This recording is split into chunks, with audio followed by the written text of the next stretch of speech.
ঠাকুর, মা ও স্বামীজির চরণে প্রণাম নিবেদন করে এই দিব্যত্রয়ীর সকল ভক্তদের জন্য পাঠ করছি উদ্বোধন কার্যালয় থেকে প্রকাশিত শ্রী ম কথিত শ্রী শ্রী রামকৃষ্ণ কথামৃতর কিছু বিশেষ অংশ।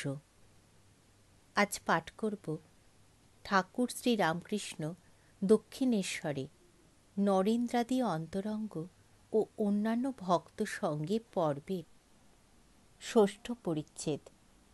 শ্রীরামকৃষ্ণ বিজয়া দিবসে দক্ষিণেশ্বর মন্দিরে ভক্ত সঙ্গে সপ্তম পরিচ্ছেদ। ঠাকুর অনন্ত ও অনন্ত ঈশ্বর সকলই পন্থা শ্রী বৃন্দাবন দর্শন এবং অষ্টম পরিচ্ছেদ। দক্ষিণেশ্বর মন্দিরে বলরামাদি সঙ্গে বলরামকে শিক্ষা। ঠাকুর শ্রী রামকৃষ্ণ দক্ষিণেশ্বর মন্দিরে বিরাজ করিতেছেন। বেলা 9টা হইবে। ছোট খাটটিতে বিশ্রাম করিতেছেন। মেঝেতে মণি বসিয়া আছেন। তাহার সহিত কথা কহিতেছেন। আজ বিজয়া, রবিবার, 22শে অক্টোবর 1882 খ্রিস্টাব্দ, আশ্বিন শুক্লা দশমী তিথি। আজকাল রাখাল ঠাকুরের কাছে আছেন। নরেন্দ্র, ভবনাথ মাঝে মাঝে যাতায়াত করেন। ঠাকুরের সঙ্গে তাহার ভ্রাতুস্পুত্র শ্রীযুক্ত রামলাল ও হাজরা মহাশয় বাস করিতেছেন।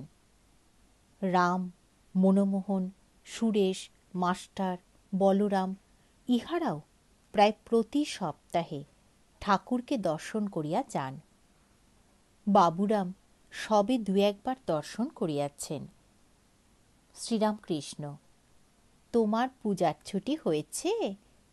মণি: আজ্ঞা হ্যাঁ, আমি সপ্তমী, অষ্টমী ও নবমী পূজার দিনে কেশব সেনের বাড়িতে প্রত্যহ গিছলাম। শ্রীরামকৃষ্ণ: বলো কি গো? মণি: দুর্গাপূজার বেশ ব্যাখ্যা শুনেছি। শ্রীরামকৃষ্ণ: কি বলো দেখি? মণি: কেশব সেনের বাড়িতে রোজ সকালে উপাসনা হয় 10টা-11টা পর্যন্ত। সেই উপাসনার সময় তিনি দুর্গাপূজার ব্যাখ্যা করেছিলেন। তিনি বললেন, যদি মাকে পাওয়া যায়, যদি মা দুর্গাকে কেউ হৃদয় মন্দিরে আনতে পারে, তাহলে লক্ষ্মী, সরস্বতী, কার্তিক, গণেশ আপনি আসেন। লক্ষ্মী অর্থাৎ ঐশ্বর্য, সরস্বতী অর্থাৎ জ্ঞান, কার্তিক অর্থাৎ বিক্রম, গণেশ অর্থাৎ সিদ্ধি, এসব আপনি হয়ে যায় মা যদি আসেন।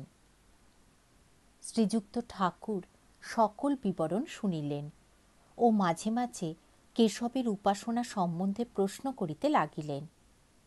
অবশেষে বলিতেছেন, তুমি এখান ওখানে যেও না, এইখানেই আসবে। যারা অন্তরঙ্গ তারা কেবল এখানেই আসবে। নরেন্দ্র, ভবনাথ, রাখাল এরা আমার অন্তরঙ্গ। এরা সামান্য নয়, তুমি এদের একদিন খাইও। নরেন্দ্রকে তোমার কিরূপ বোধ হয়? মণি: আজ্ঞা খুব ভালো। শ্রীরামকৃষ্ণ: দেখো, নরেন্দ্রের কত গুণ! গাইতে, বাজাতে, বিদ্যায়, আবার জিতেন্দ্রিয়। বলেছে বিয়ে করবে না, ছেলেবেলা থেকে ঈশ্বরেতে মন। ঠাকুর মণির সহিত আবার কথা কহিতেছেন। শ্রীরামকৃষ্ণ: তোমার আজকাল ঈশ্বর চিন্তা কিরূপ হচ্ছে? তোমার সাকার ভালো লাগে না নিরাকার? মণি: আজ্ঞা, সাকারে এখন মন যায় না, আবার নিরাকারে কিন্তু মন স্থির করতে পারি না। শ্রীরামকৃষ্ণ: দেখলে, নিরাকারে একেবারে মন স্থির হয় না। প্রথম প্রথম সাকার তো বেশ। মণি: মাটির এইসব মূর্তি চিন্তা করা? শ্রীরামকৃষ্ণ: কেন, চিন্ময়ী মূর্তি। মণি: আজ্ঞা, তাহলেও তো হাত পা ভাবতে হবে, কিন্তু এও ভাবছি যে প্রথম অবস্থায় রূপচিন্তা না করলে মন স্থির হবে না, আপনি বলে দিয়েছেন। আচ্ছা, তিনি তো নানা রূপ ধরতে পারেন, নিজের মার রূপ কি ধ্যান করতে পারা যায়? শ্রীরামকৃষ্ণ: হ্যাঁ, তিনি গুরু অর্থাৎ মা, আর ব্রহ্মময়ী স্বরূপা। মণি চুপ করিয়া আছেন। কিয়ৎক্ষণ পরে আবার ঠাকুরকে জিজ্ঞাসা করিতেছেন, মণি, আজ্ঞা, নিরাকারে কিরকম দেখা যায়, ও কি বর্ণনা করা যায় না? শ্রীরামকৃষ্ণ একটু চিন্তা করিয়া, ও কিরূপ জানো? এই কথা বলিয়া ঠাকুর একটু চুপ করিলেন। তৎপরে সাকার নিরাকার দর্শন কিরূপ অনুভূতি হয় একটি কথা বলিয়া দিলেন।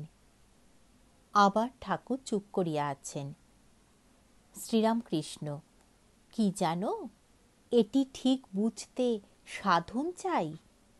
ঘরের ভিতরে রত্ন যদি দেখতে চাও আর নিতে চাও, তাহলে পরিশ্রম করে চাবি এনে দরজার তালা খুলতে হয়, তারপর রত্ন বার করে আনতে হয়। তা না হলে তালা দেওয়া ঘর, দ্বারের কাছে দাঁড়িয়ে ভাবছি, ওই আমি দরজা খুললুম, সিন্দুকের তালা ভাঙলুম, ওই রত্ন বার করলুম। শুধু দাঁড়িয়ে ভাবলে তো হয় না, সাধন করা চাই।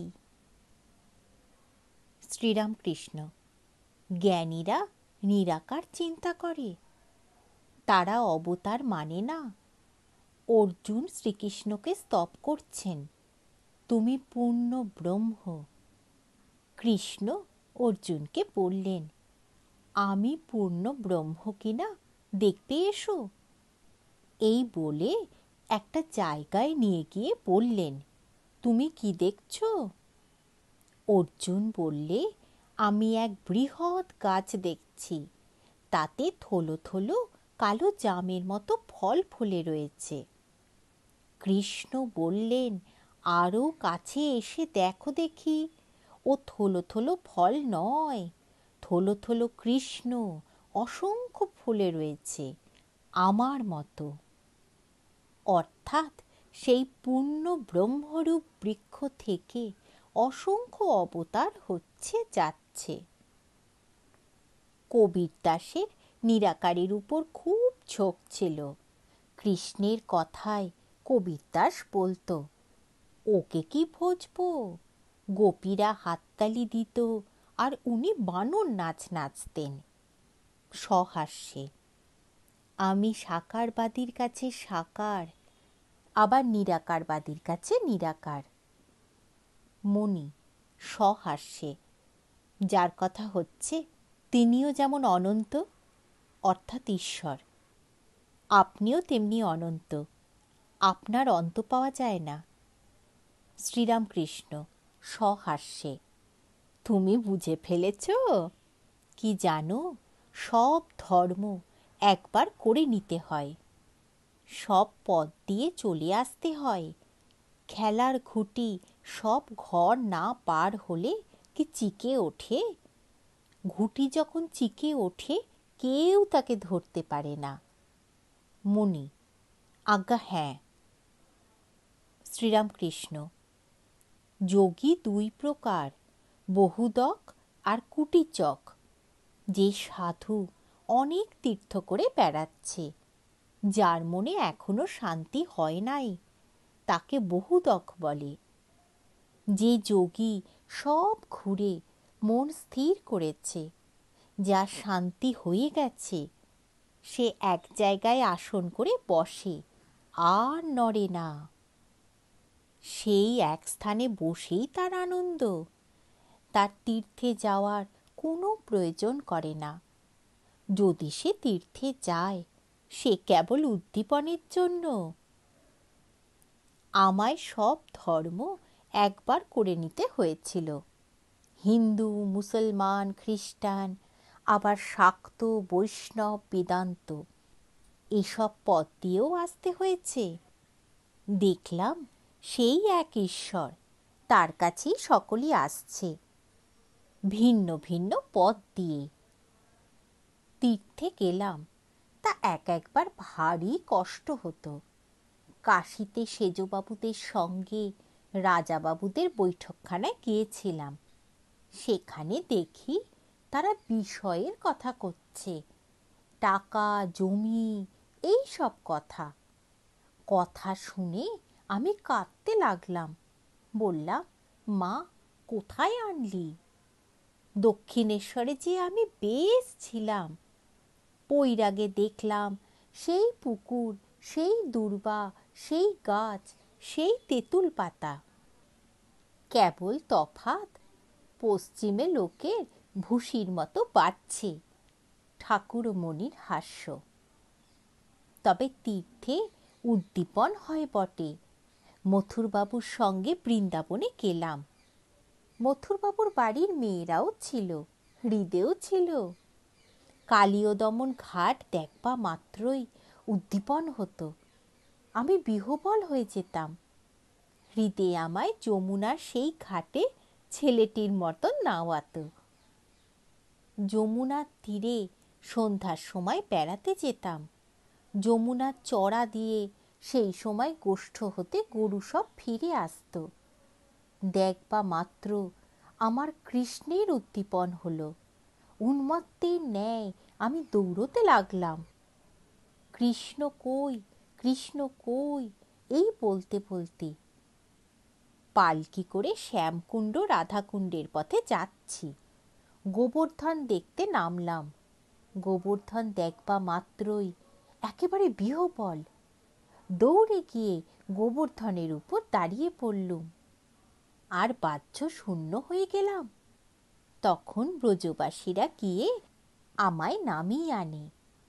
শ্যামকুণ্ড রাধাকুণ্ড পথে সেই মাঠ আর গাছপালা, পাখি হরিণ, এই সব দেখে বিহ্বল হয়ে গেলাম। চোখের জলে কাপড় ভিজে যেতে লাগলো। মনে হতে লাগলো, কৃষ্ণরে, সবই রয়েছে, কেবল তোকে দেখতে পাচ্ছি না। পালকির ভিতরে বসে, কিন্তু একবার একটি কথা কইবার শক্তি নাই, চুপ করে বসে। হৃদে পালকির পিছনে আসছিল। বেয়ারাদের বলে দিল, খুব হুঁশিয়ার। গঙ্গামাই বড় যত্ন করত। অনেক বয়স। নিধুবনের কাছে কুটিরে একলা থাকত। আমার অবস্থার ভাব দেখে বলতো, ইনি সাক্ষাৎ রাধা দেহ ধারণ করে এসেছেন। আমায় দুলালি বলে ডাকত। তাকে পেলে আমার খাওয়া দাওয়া, বাসায় ফিরে যাওয়া সব ভুল হয়ে যেত। হৃদে একদিন বাসা থেকে খাবার এনে খাইয়ে যেত। সেও খাবার জিনিস তৈরি করে খাওয়াতো। গঙ্গামায়ের ভাব হতো। তার ভাব দেখবার জন্য লোকের মেলা হতো।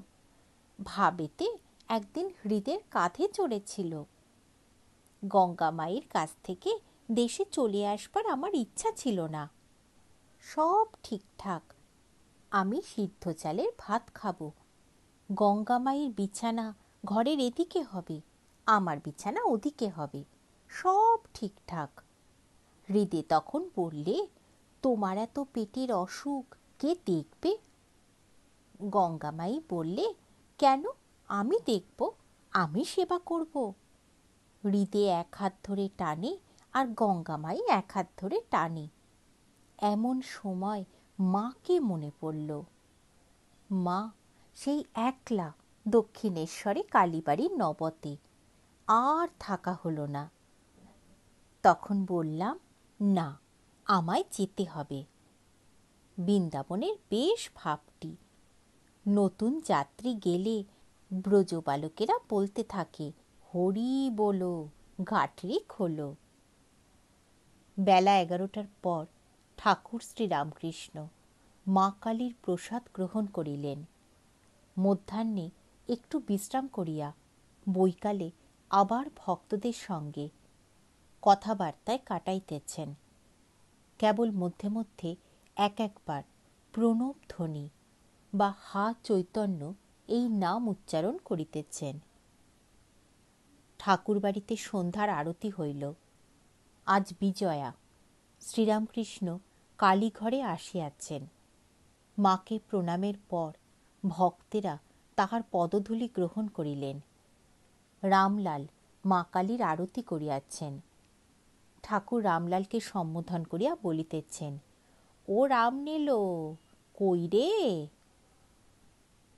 মা কালীর কাছে সিদ্ধি নিবেদন করা হইয়াছে। ঠাকুর সেই প্রসাদ স্পর্শ করিবেন, সেই জন্য রামলালকে ডাকিতেছেন। আর ভক্তদের সকলকে একটু একটু দিতে বলিতেছেন। মঙ্গলবার অপরাহ্ন 24শে অক্টোবর। বেলা 3টা-4টা হইবে। ঠাকুর খাবারের তাকের নিকট দাঁড়াইয়া আছেন।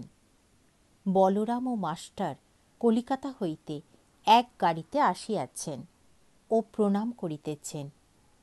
প্রণাম করিয়া বসিলে ঠাকুর হাসিতে হাসিতে বলিতেছেন, তাকের উপর খাবার নিতে গেছিলাম, খাবারে হাত দিয়েছি, এমন সময় টিকটিকি পড়েছে আর অমনি ছেড়ে দিয়েছি। সকলের হাস্য। শ্রীরামকৃষ্ণ, হ্যাঁ গো, ওসব মানতে হয়। এই দেখো না, রাখালের অসুখ, আমারও হাত পা কামড়াচ্ছে। হলো কি জানো, আমি সকালে বিছানা থেকে উঠবার সময় রাখাল আসছে মনে করে অমুকের মুখ দেখে ফেলেছি। সকলের হাস্য। হ্যাঁ গো, লক্ষণ দেখতে হয়। সেদিন নরেন্দ্র এক কানা ছেলে এনেছিল, তার বন্ধু। চক্ষুটা সব কানা নয়। যা হোক, আমি ভাবলুম ই আবার কি ঘটালে। আর একজন আসে, আমি তার জিনিস খেতে পারি না। সে আফিসে কর্ম করে, তার 20 টাকা মাহিনা। আর 20 টাকা কি মিথ্যা লিখিয়ে পায়, অর্থাৎ বিল। মিথ্যা কথা কয় বলে সে এলে বড় কথা কই না। হয়তো 2-4 দিন অফিসে গেল না, এইখানে পড়ে রইল। কি জানো, মতলব যে যদি কারুকে বলে কয়ে দেয় তাহলে অন্য জায়গায় কর্মকাজ হয়। বলরামের বংশ পরম বৈষ্ণব বংশ। বলরামের পিতা বৃদ্ধ হইয়াছেন, পরম বৈষ্ণব। মাথায় শিখা, গলায় তুলসীর মালা, আর হস্তে সর্বদাই হরি নামের মালা জপ করিতেছেন। ইহাদের উড়িষ্যায় অনেক জমিদারি আছে, আর কোঠারে শ্রী বৃন্দাবনে ও অন্যান্য অনেক স্থানে শ্রী শ্রী রাধাকৃষ্ণ বিগ্রহের সেবা আছে ও অতিথিশালা আছে। বলরাম নূতন আসিতেছেন। ঠাকুর গল্পচ্ছলে তাহাকে নানা উপদেশ দিতেছেন। শ্রীরামকৃষ্ণ, সেদিন অমুক এসেছিল, শুনেছি নাকি ওই কালো মাকটার গোলাম। ঈশ্বরকে কেন দর্শন হয় না? কামিনী কাঞ্চন মাঝে আড়াল হয়ে রয়েছে বলে। আর তোমার সম্মুখে কি করে সেদিন ও কথাটা বললে যে আমার বাবার কাছে একজন পরমহংস এসেছিলেন, বাবা তাকে কুকরো রেঁধে খাওয়ালেন? বলরামের হাস্য। আমার অবস্থা এখন মাছের ঝোল মার প্রসাদ হলে একটু খেতে পারি। মার প্রসাদ মাংস এখন পারি না, তবে আঙুলে করে একটু চাখি, পাছে মা রাগ করেন। সকলের হাস্য। আচ্ছা, আমারে কি অবস্থা বলো দেখি। ও দেশে যাচ্ছি বর্ধমান থেকে নেমে, আমি গরুর গাড়িতে বসে, এমন সময় ঝড় বৃষ্টি, আবার গাড়ির সঙ্গে কোত্থেকে লোক এসে জুটল। আমার সঙ্গের লোকেরা বলল এরা ডাকাত। আমি তখন ঈশ্বরের নাম করতে লাগলাম, কিন্তু কখনো রাম রাম বলছি, কখনো কালী কালী, কখনো হনুমান হনুমান, সব রকমই বলছি। এ কিরকম বলো দেখি। ঠাকুর এই কথা কি বলিতেছেন যে এক ঈশ্বর, তার অসংখ্য নাম, ভিন্ন ধর্মাবলম্বী বা সম্প্রদায়ের লোক মিথ্যা বিবাদ করিয়া মরে? শ্রীরামকৃষ্ণ বলরামের প্রতি। কামিনী কাঞ্চনী মায়া, ওর ভিতর অনেক দিন থাকলে হুঁশ চলে যায়। মনে হয় বেশ আছি। ম্যাথর গুয়ের ভার বয়, বইতে বইতে আর ঘেন্না থাকে না। ঈশ্বরের নাম গুণকীর্তন করা অভ্যাস করলেই ক্রমে ভক্তি হয়। মাস্টারের প্রতি। ওতে লজ্জা করতে নাই, লজ্জা ঘৃণা ভয় তিন থাকতে নয়। ও দেশে বেশ কীর্তন গান হয়। খোল নিয়ে কীর্তন, নকুর আচার্যের গান চমৎকার। তোমাদের বৃন্দাবনে সেবা আছে? বলরাম, আগে হ্যাঁ, একটি কুঞ্জ আছে, শ্যাম সুন্দরের সেবা। শ্রীরামকৃষ্ণ, আমি বৃন্দাবনে গেছলাম, নিধুবন বেশ স্থানটি। ঠাকুর, মা ও স্বামীজির চরণে প্রণাম নিবেদন করে শেষ করছি আজকের পাঠ।